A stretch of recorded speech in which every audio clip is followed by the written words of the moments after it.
Letters to My Younger Self. A gentle sleep story for healing and inner peace. What if you could reach back through time and give your younger self a hug? What if you could whisper the words of reassurance you needed to hear most? This is a story about that journey. A quiet act of kindness to the person we used to be.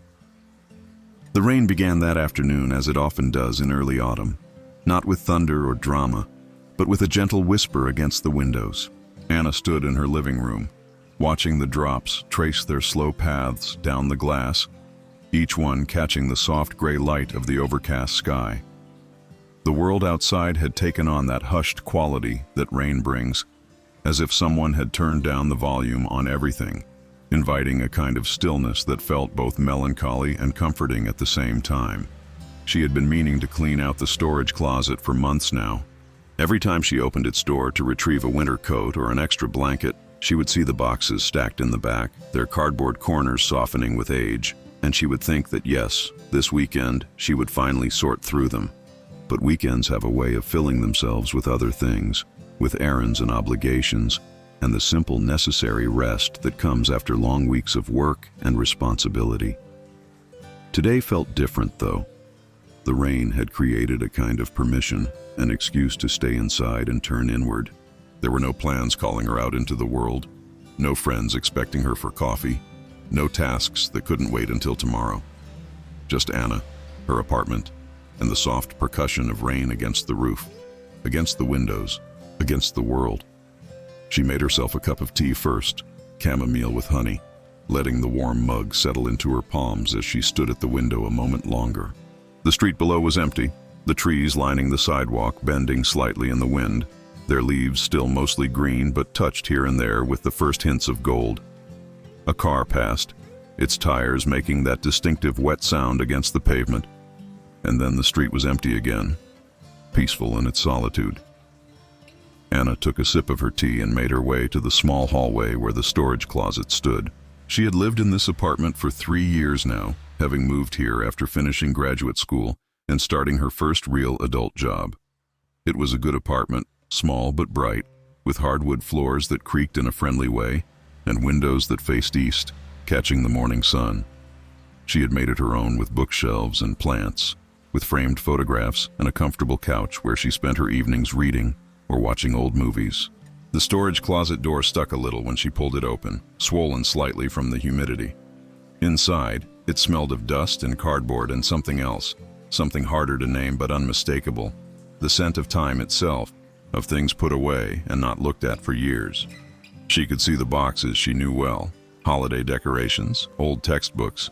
She kept telling herself she would donate a collection of kitchen appliances that seemed essential at the time, but had never quite found their place in her daily routine. But it was the box in the very back, half hidden behind a winter coat she'd forgotten she owned, that caught her attention now. She hadn't remembered putting it there. Or perhaps she had remembered, but in that vague way we remember things we've chosen not to think about, storing them in the back of our minds just as we store certain boxes in the back of closets. Anna reached past the winter coat, feeling the soft wool brush against her arm, and pulled the box toward her. It was heavier than she expected, and the cardboard was soft with age, its edges worn and its tape peeling. On the top, written in black marker that had faded to gray, were words in handwriting she recognized immediately as her own, though younger, less sure. Old notebooks, high school and college. She stood there for a moment, the box in her arms, feeling its weight. The rain continued its gentle conversation with the windows. Her tea was growing cool on the small table beside the closet, and inside her chest, something shifted, a kind of curiosity mixed with trepidation, the feeling you get when you're about to look at photographs from a time in your life you're not sure you want to revisit. Carrying the box into the living room felt like carrying something alive, something that might speak if she gave it permission. She set it down on the coffee table with care, then settled onto the couch, tucking her legs beneath her in the way she'd done since childhood. The rain had picked up slightly, drumming a little louder now, as if encouraging her, as if saying, "Yes, this is the right time. This is the safe space you need for this." Anna's fingers found the edge of the packing tape, already loosened by time, and she pulled it away with a soft tearing sound. The cardboard flaps opened like the petals of a flower, and there they were, journals and notebooks and diaries, stacked carefully, their covers a catalog of different phases of her life. A purple spiral notebook with a water-damaged cover, a black composition book with her name written on the front in silver gel pen, a hardbound journal with a floral pattern, its pages gilt-edged and fancy, a gift from her grandmother one Christmas. She ran her hand over them gently, not yet choosing one, just feeling the textures, the way they were simultaneously foreign and familiar. These were artifacts from another time, evidence of a person she had been, a girl who had written her thoughts and feelings in these pages when the world was both smaller and more overwhelming than it felt now. The purple notebook seemed to call to her. It was battered and loved, its spiral binding bent, and when she lifted it out, a pressed flower fell from between its pages, brittle and faded, its original color impossible to determine. She picked up the flower carefully, held it up to the gray light from the window, and wondered what 16-year-old Anna had thought was worth preserving. Anna opened the notebook to the first page, and there it was. A date from more than 15 years ago, written in the same handwriting that had labeled the box. But even younger here, rounder, each letter formed with the careful pressure of someone still learning how to write cursive. September 15th, it read, "First week of junior year. I don't even know why I'm writing this, except Mrs. Henderson said it might help to have a place to put all the thoughts that don't fit anywhere else." She smiled despite herself. Mrs. Henderson had been her English teacher, a woman with gray hair pulled back in a loose bun and reading glasses on a beaded chain, who had talked about journaling as if it were a kind of magic, a spell you could cast against loneliness and confusion. Anna hadn't believed her at the time, not entirely, but she had started writing anyway. And clearly she had kept at it, because here were notebooks and notebooks. Years of thoughts, years of a girl trying to make sense of a world that felt too big and too small all at once. The rain was steady now, a reliable companion as Anna pulled an Afghan over her lap and settled more deeply into the couch. Her tea sat forgotten, but she didn't mind. She was somewhere else now, hovering between the present moment in her comfortable apartment and the past world of the girl she'd been, the girl whose voice was about to speak to her across the distance of years. She turned the page and began to read. The entries started tentatively, a few sentences here and there about classes and homework and the weather. But by the fourth or fifth page, teenage Anna's voice grew stronger, more honest, more raw. She wrote about feeling invisible in the hallways at school, about sitting alone at lunch sometimes because the friend group she'd been part of freshman year had shifted, reformed without her, leaving her on the outside looking in. She wrote about her body, about how she felt too tall, too awkward, about how the jeans that fit her friends hung differently on her and made her feel like she was built wrong somehow. Adult Anna read these words with a tightness in her throat. She remembered that feeling, or thought she did, but reading it now, seeing it spelled out in that careful handwriting, made it real in a way memory alone couldn't. This hadn't just been teenage angst or normal growing pains. This had been genuine pain, genuine loneliness, genuine confusion about where she fit in a world that seemed to have a place for everyone but her. "I don't understand why it's so hard," 16-year-old Anna had written. "Everyone else seems to know how to be, how to talk, how to laugh at the right time and say the right thing. I feel like I'm always half a step behind, always missing the joke, always on the outside. Mom says it will get better, that high school isn't everything, but right now it feels like it's the only thing. Right now it feels like if I can't figure out how to belong here, I'll never figure it out anywhere." The words blurred as Anna's eyes filled with tears, not tears of sadness exactly, but tears of recognition, of empathy for this younger version of herself who had been carrying so much and trying so hard. She had forgotten, or maybe she had chosen to forget, just how difficult those years had been. As an adult, she had tidied up her memories of high school, smoothing over the rough parts, telling herself it hadn't been that bad, that everyone struggled, that it was just part of growing up. But it had been that bad, at least for this girl, for the Anna who had written these words. It had been confusing and lonely and frightening in the way that adolescence can be when you don't yet know that everyone else is just as lost. Just as scared, just as certain they're the only one who doesn't understand the rules. Anna read on, turning pages carefully, as if they might crumble in her hands. There were entries about a boy she'd liked who didn't like her back, about a test she'd failed in chemistry, about a fight with her mother over something that seemed, in retrospect, impossibly small. There were lists of things she wanted to be: confident, pretty, smart, funny, brave. There were sketches in the margins, little drawings of flowers and stars and hearts, the unconscious doodles of someone trying to fill space, trying to make something beautiful in the midst of confusion. And then there were the entries about her father, who had left when she was 12, who called sometimes but not often, who promised to visit and sometimes did and sometimes didn't. 16-year-old Anna wrote about waiting by the window for him, about the hurt of being disappointed, about trying not to hope and hoping anyway. She wrote about feeling like she must have done something wrong, must have been not enough somehow, because otherwise, why would he have left? Why would he stay away? Adult Anna set the notebook down for a moment, pressing her palms against her eyes. She had worked through this in therapy years ago, had come to understand intellectually that her father's choices were about him and not about her, that his inability to be present wasn't a reflection of her worthiness, but knowing something intellectually and healing from it emotionally were two different things. And reading these words, feeling the raw pain of that younger self, brought it all back with a clarity that was both painful and necessary.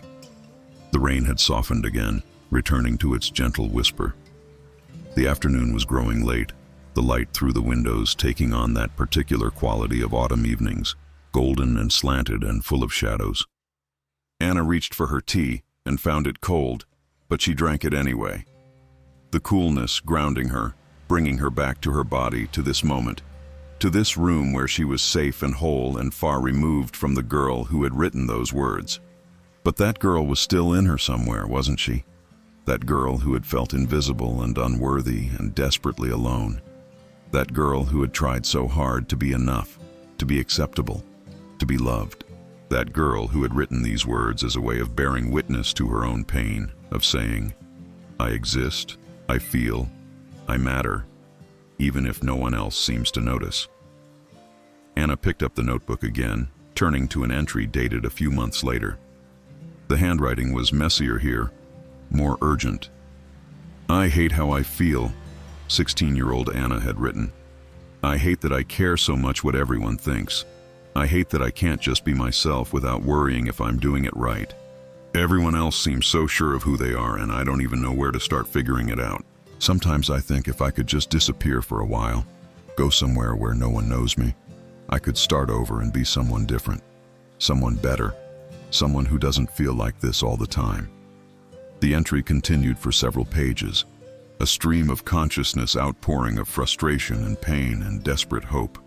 And then, at the bottom of the last page, in handwriting that was smaller, more controlled, as if teenage Anna had been trying to convince herself, it has to get better. I can't feel like this forever. Someday I'll figure it out. Someday I'll be okay. Anna closed the notebook gently, holding it against her chest. The rain had started again, heavier now, and the sound of it filled the apartment, a kind of white noise that made the space feel even more safe, even more contained, like a cocoon wrapped around her. She sat there for a long time, just feeling the weight of the notebook against her heart, feeling the presence of that younger self, that girl who had been so scared and so brave at the same time. And then, slowly, an idea began to form. It started as a whisper in the back of her mind, a what-if that grew louder the more she let herself consider it. What if she could respond to these entries? What if she could write back to that 16-year-old girl, not to change the past, but to offer comfort across the distance of years? What if she could tell that younger Anna everything she had needed to hear then, all the reassurance and wisdom and love that had been in short supply during those difficult years?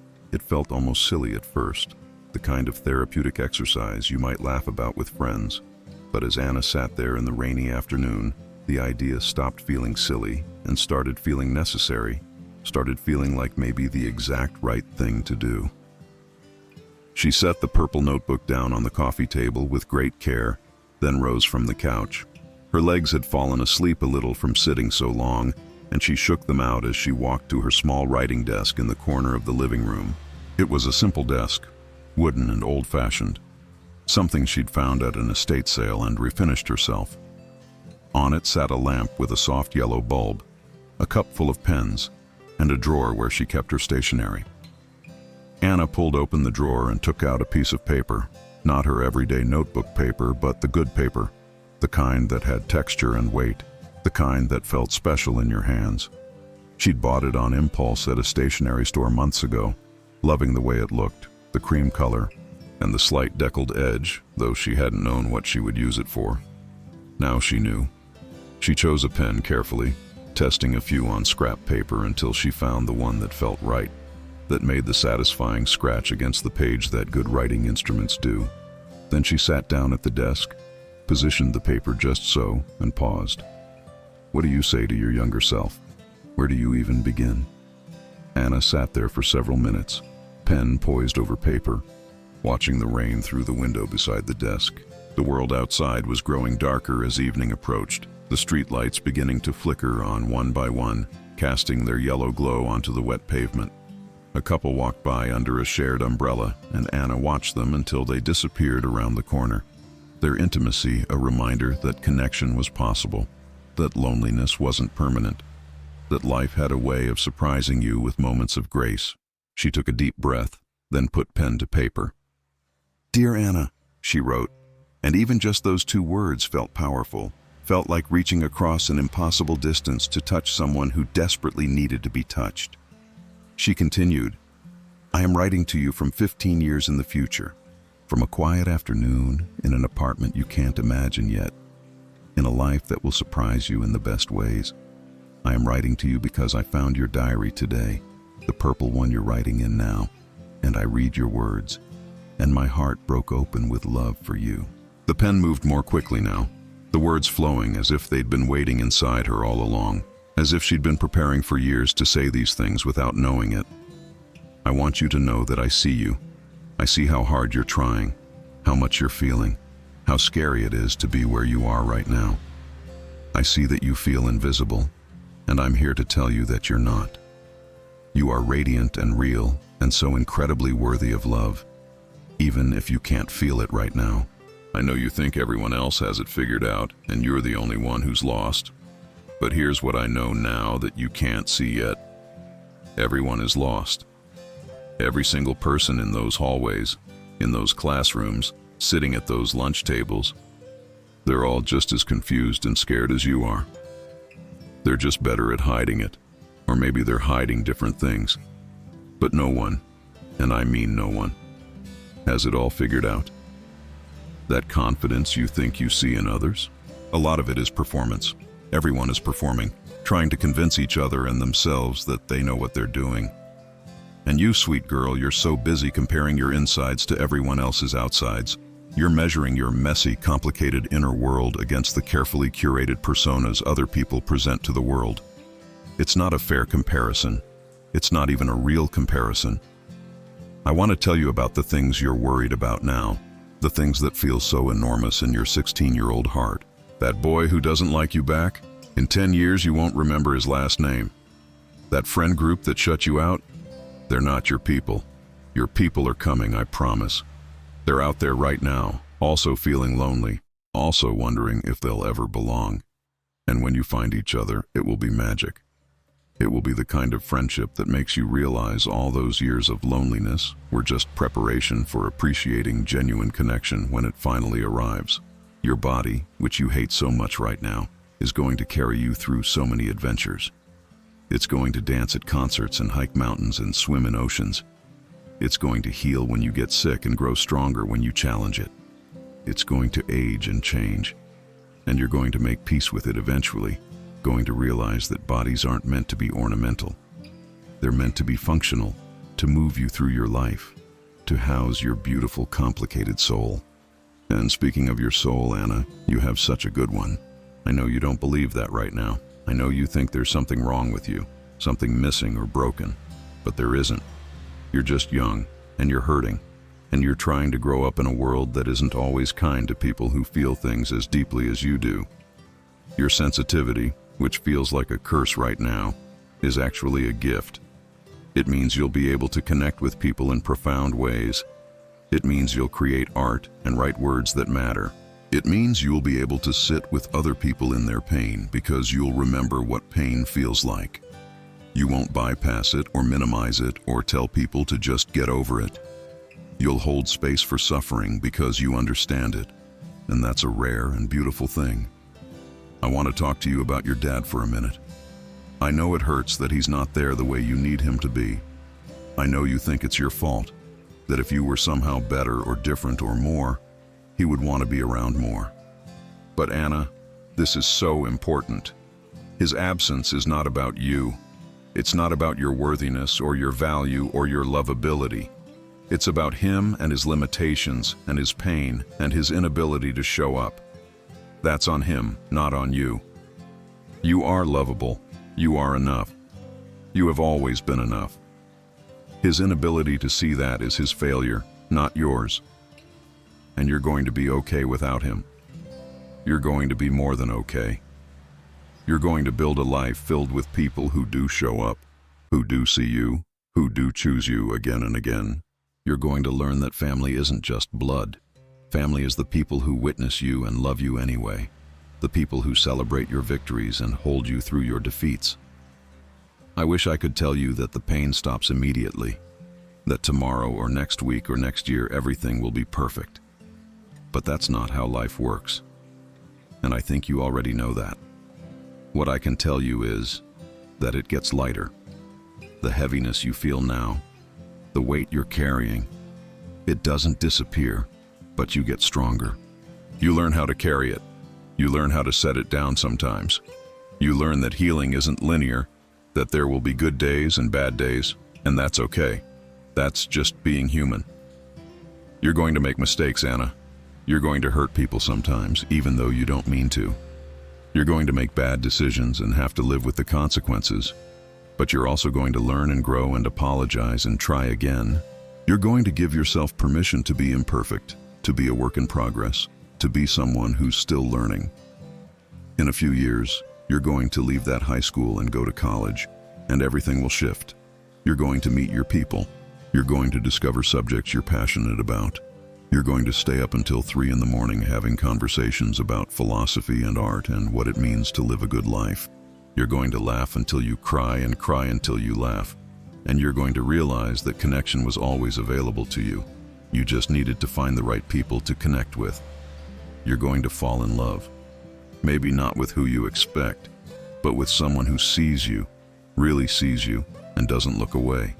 You're going to learn what it feels like to be chosen, to be prioritized, to be someone's person. And even if that relationship doesn't last forever, and I'm not telling you whether it does or doesn't, you'll learn that you're capable of both loving and being loved, and that knowledge will change everything. You're going to find work that matters to you. You're going to use that sensitive heart of yours in ways that help other people. You're going to realize that your pain wasn't wasted, that it taught you things that made you better at being human, better at showing up for others. And more than anything, Anna, you're going to learn to be kind to yourself. It's going to take time, maybe longer than you'd like, but you'll get there. You'll learn to talk to yourself the way you'd talk to a friend. You'll learn that self-compassion isn't self-indulgence, that taking care of yourself isn't selfish, that you deserve gentleness and grace and second chances. I want you to know that I'm proud of you. I know no one says that to you enough, but I am. I'm proud of you for getting up every morning and going to school, even when it's hard. I'm proud of you for writing in this diary, for trying to make sense of your feelings, for not giving up. I'm proud of you for feeling things so deeply in a world that often tells us to feel less. I'm proud of you for surviving, because I know some days that's all you're doing, and that's enough. Survival is enough. You don't have to be perfect. You don't have to have everything figured out. You don't have to be anyone other than exactly who you are right now, in this moment, messy and confused and scared and hopeful all at the same time. I'm writing this letter to you on a rainy afternoon, and I wish I could reach through time and pull you into a hug. I wish I could make you tea and sit with you and tell you that you're not alone, that you never were alone, that future you is here loving you across the years. I wish I could take away some of your pain, but I can't. All I can do is tell you that it won't always feel like this. The darkness isn't permanent. The loneliness isn't forever. You're going to be okay, Anna. More than okay. You're going to be whole. You're going to be happy. You're going to build a life that feels like home, not because it's perfect, but because it's yours, because it's authentic, because it's filled with people and moments and experiences that matter. And when you're 31 years old, sitting in your apartment on a rainy afternoon, you're going to find this diary. You're going to read these words you wrote when you were 16 and scared and lonely. And you're going to cry, not because you're sad, but because you'll remember that girl and you'll love her so much and you'll wish you could tell her everything I'm telling you now. So I'm telling you. I'm reaching back through the years to say, you are seen, you are loved, you are enough. You always have been. You always will be. Hold on, sweet girl. Better days are coming. Beautiful days are coming. Days when you'll laugh so hard you can't breathe. Days when you'll feel so content you'll think your heart might burst. Days when you'll look around at your life and think, I made it. I'm here. I'm okay. Those days are worth waiting for. You are worth waiting for. I love you. I love you so much. And I'm so glad you didn't give up. Because if you had, I wouldn't be here writing this. We wouldn't be here, together, in this moment of connection across time. Thank you for surviving. Thank you for feeling. Thank you for writing these words that helped me find my way back to you. You're going to be okay, I promise. With all my love, from the woman you'll become, Anna. She set the pen down and read the letter through once, then twice. Her hand was cramped from writing, and there were places where her tears had fallen on the page, causing the ink to blur slightly. But the letter felt complete. It felt like everything she needed to say, everything that 16-year-old girl needed to hear. The rain had softened to a mist now, barely visible in the gathering darkness. The streetlights glowed steadily, and somewhere in the distance Anna could hear the sound of traffic, the ordinary sounds of life continuing, of people moving through their evenings, going home to their dinners and their families and their own quiet rituals. She folded the letter carefully, creasing it along precise lines, making it small enough to fit inside the purple notebook. The paper made a soft rustling sound as she worked, and there was something meditative about the act, something ceremonial. When the letter was folded, Anna stood and carried it back to the coffee table where the purple notebook lay open. She found the page where 16-year-old Anna had written, "It has to get better." And she placed the folded letter there, nestling it between the pages like a secret, like a promise, like a message in a bottle thrown across the sea of years. She closed the notebook gently, her hand resting on its purple cover for a long moment. The apartment was quiet now, the rain having stopped entirely, leaving only the sound of water dripping from the eaves, that particular after-rain sound that always feels like resolution, like the world taking a breath. Anna picked up the notebook and held it against her chest, feeling its weight, feeling the presence of both the girl she'd been and the woman she'd become. And in that moment, holding that diary, having written that letter, she felt something shift inside her. Not a dramatic transformation, not a sudden healing of all old wounds, but something gentler and perhaps more profound, a sense of peace, of compassion, of being held by her own love across time. She returned the notebook to the box, placing it carefully on top of the others, and closed the flaps. But she knew she would come back to it, would probably read more entries, might write more letters. This wasn't an ending, but a beginning of a different relationship with her past, a kinder one, a more gracious one. As evening deepened into night, Anna made herself dinner, simple and comforting. Pasta with butter and herbs, a small salad, a glass of red wine. She ate at her small kitchen table, looking out at the wet street, at the reflections of streetlights in puddles, at the world made new by rain. Later, she settled onto her couch with a blanket and a book, though she found herself reading the same page over and over, her mind drifting back to that letter, to those words she'd written, to that 16-year-old girl who had felt so alone. But she wasn't alone, was she? She had future Anna looking out for her, loving her, believing in her. And maybe that was what healing really meant. Not erasing the past or pretending it didn't hurt, but reaching back with compassion, offering comfort where there had been pain, offering love where there had been judgment. As Anna drifted toward sleep that night, the rain beginning again in soft whispers against her window, she thought about all the younger versions of herself, all the girls she'd been at different ages, each one carrying her own fears and hopes and hurts. She thought about 7-year-old Anna, who had scraped her knee falling off her bike and cried not from pain but from embarrassment. She thought about 12-year-old Anna on the day her father left, standing at the window long after his car had disappeared down the street. She thought about 20-year-old Anna in her college dorm room, studying until her eyes burned because she was terrified of failing, terrified of not being enough. All these versions of herself existed somewhere inside her still, like nested dolls, each one holding the next. And maybe what she'd done tonight wasn't just for 16-year-old Anna. Maybe it was for all of them, all those younger selves who had needed someone to tell them they were going to be okay, that they were loved, that their pain mattered, and their joy mattered, and they themselves mattered simply by virtue of existing.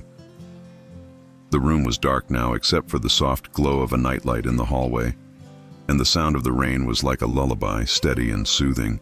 Anna pulled her blanket higher, feeling the weight of it across her shoulders, feeling safe and held in this space she'd created for herself, this life she'd built through years of trying and failing and getting up and trying again. She thought about the woman she'd become. This 31-year-old version of herself who had survived everything 16-year-old Anna thought might break her. She thought about the quiet victories she'd accumulated over the years, learning to speak up for herself, learning to set boundaries, learning to ask for help when she needed it.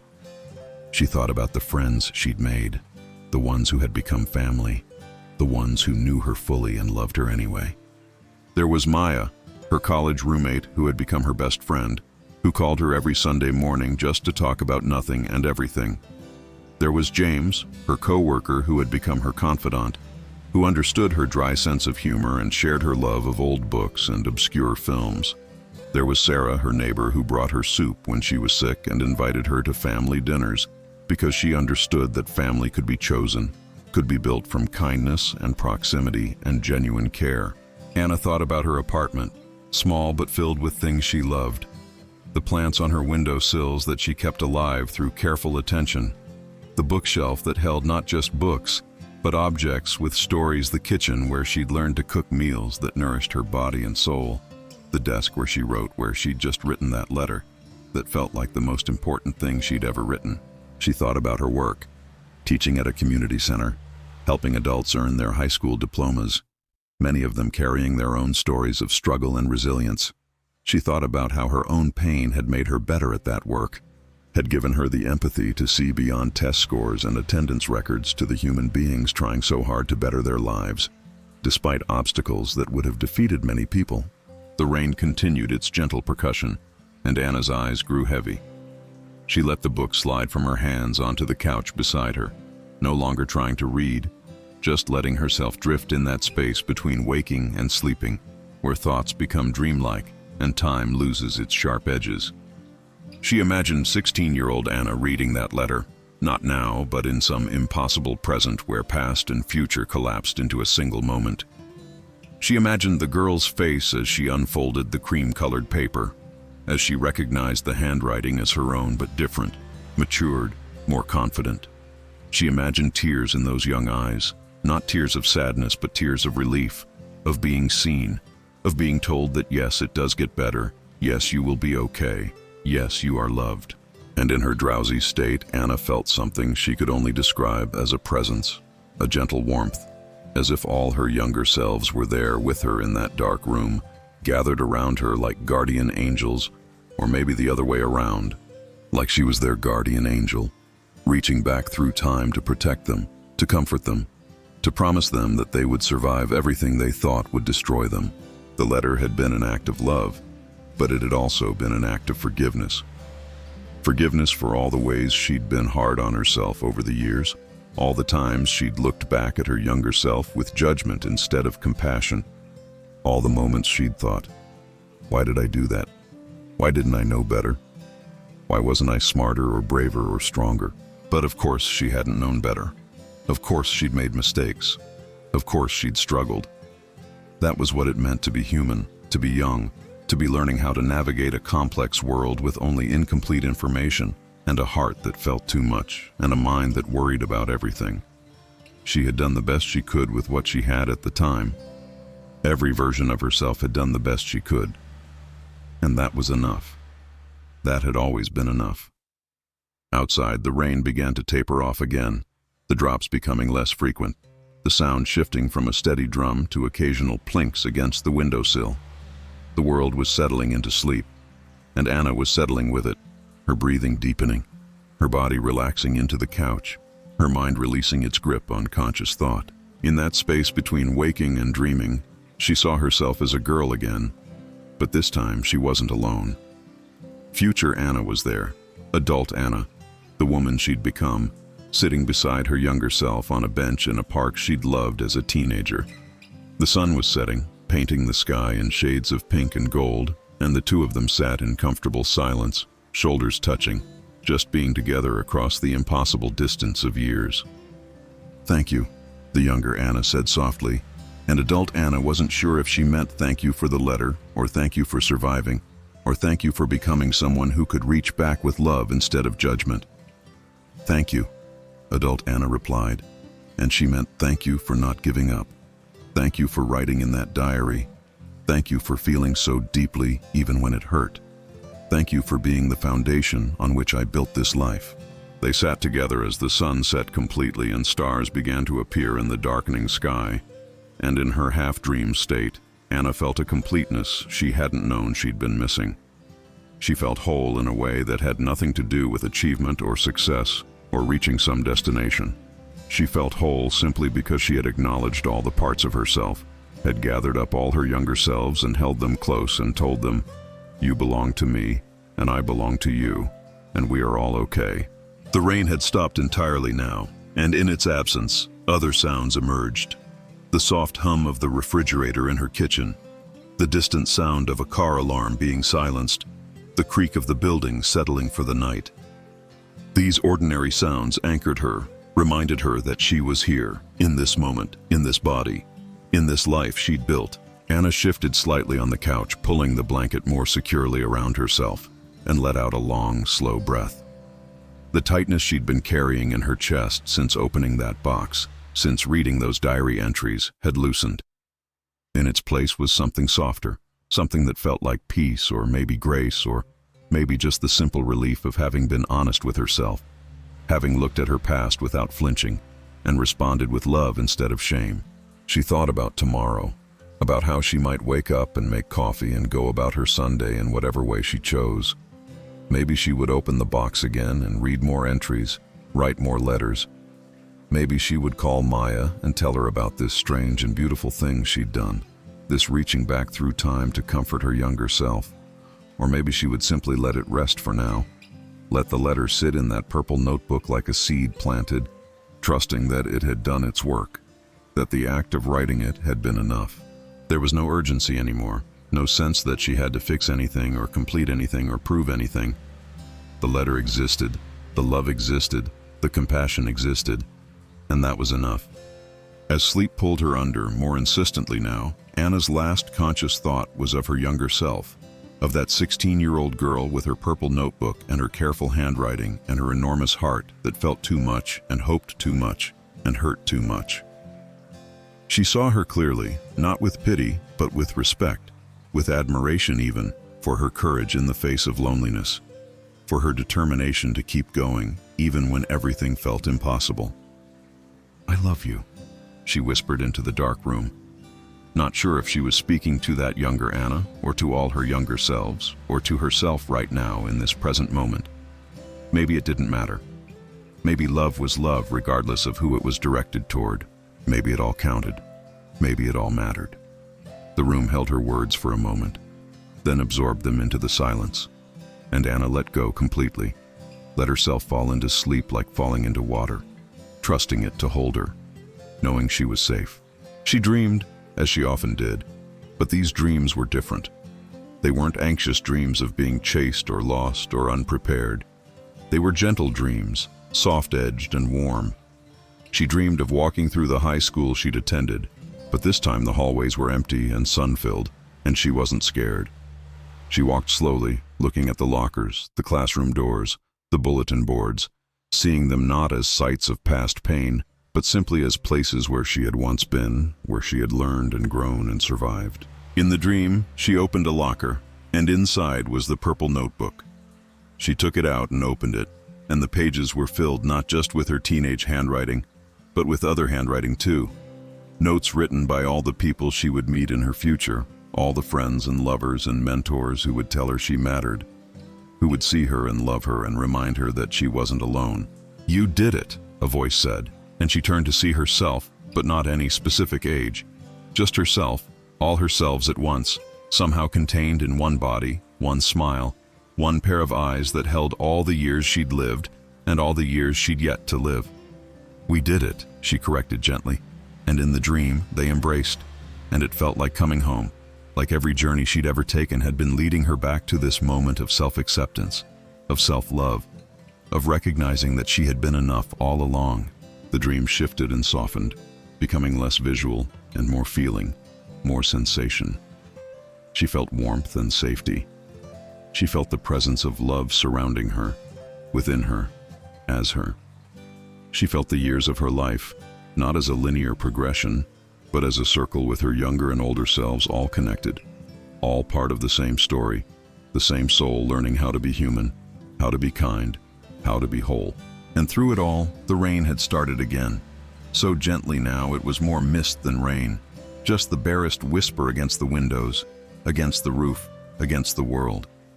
It was the kind of rain that didn't demand attention, that didn't announce itself with thunder or drama, but simply was, simply existed, simply offered its gentle blessing to everything it touched. In her sleep, Anna smiled. Her breathing was deep and even, her body completely relaxed. The blanket had slipped slightly, and one hand rested against her heart, as if even in sleep she was holding herself, comforting herself, loving herself. The night deepened around her. The streetlights glowed steadily. The world continued its slow turning. And in her apartment, surrounded by her books and her plants, and all the small, precious things she'd gathered to make a life, Anna slept the deep sleep of someone who has made peace with her past, who has offered love where there was once judgment, who has written a letter to her younger self, and in doing so, had written a letter to all the parts of herself that needed to hear, "You are enough, you are loved, you are going to be okay." The purple notebook sat in its box in the living room, the cream-colored letter folded inside its pages, the words written in careful handwriting waiting there like a promise, like a blessing, like a bridge between past and present and future. And though it was just paper and ink, just words on a page, it held within it something powerful and true. The acknowledgement that we are all worthy of the compassion we so freely give to others, that we are all deserving of the grace we often deny ourselves, that we are all capable of reaching back through time to comfort the people we used to be. Outside, the mist rain continued its gentle fall, washing the streets clean, nourishing the earth, preparing the world for whatever would come next. And inside, Anna slept on, dreaming peaceful dreams, held by the love she'd given herself, wrapped in the knowledge that she had survived everything her younger self had feared, that she had become exactly who she was supposed to become, that the journey had been worth it, every difficult step of it. The letter would remain in that notebook, a secret between past and present, a gift Anna had given herself. Maybe someday she would read it again, would cry again, would remember this rainy afternoon when she'd decided to reach back with love instead of judgment. Or maybe the letter would stay unread, its purpose already fulfilled in the writing of it, in the act of putting compassion into words, in the simple decision to be kind to the girl she'd been. Either way, something had shifted, something had healed. Not completely, because healing is never complete, never final, always ongoing, but enough to matter. Enough to change how Anna would look at her past from this day forward. Enough to change how she would speak to herself, treat herself, love herself. As the night wore on and the mist rain finally stopped and the sky began its slow shift toward the deep blue-black of true night, Anna slept peacefully in her small apartment surrounded by the life she'd built, held by the love she'd discovered she had for herself.